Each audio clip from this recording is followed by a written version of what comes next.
అనేక మనవి చేసుకోవాలని మరి తమ్ముడిని ఆశీర్వదిస్తూ ఈ యొక్క వాక్యాన్ని ముగిస్తున్నాను.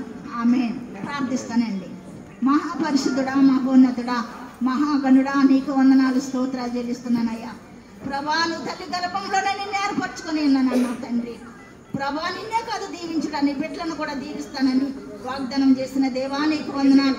ఇదిగో 60 సంవత్సరాలు కంప్లీట్ చేసుకుని 61వ సంవత్సరంలోకి ప్రవేశిస్తున్న సమయంలో ప్రభా నువ్వు బిడ్డలు దీవించావయ్యా. అయా, జీవించిన సంవత్సరాలు అధికమగునట్లు నీ కృపాక్షేమాలు దయచేయండి ప్రభా. అయా, నీ యొక్క నూతన దయా కిరీటము తమ్ముడికి అనుగ్రహించిన ఆయన ప్రభా నీకు వందనాలు. నీ దయందు, పెద్దల దయందు వర్తిలుటకు నాయన నీ కృపాక్షేమాలు దయచేయండి నాయన. మా జీవితాలకి నీలో అంటుకట్టబడినప్పుడు మా జీవితాలకి రిటైర్మెంట్ లేదు నాయన.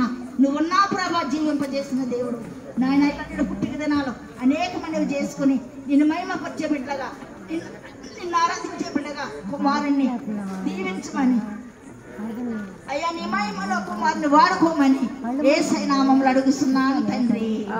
ఆమేన్.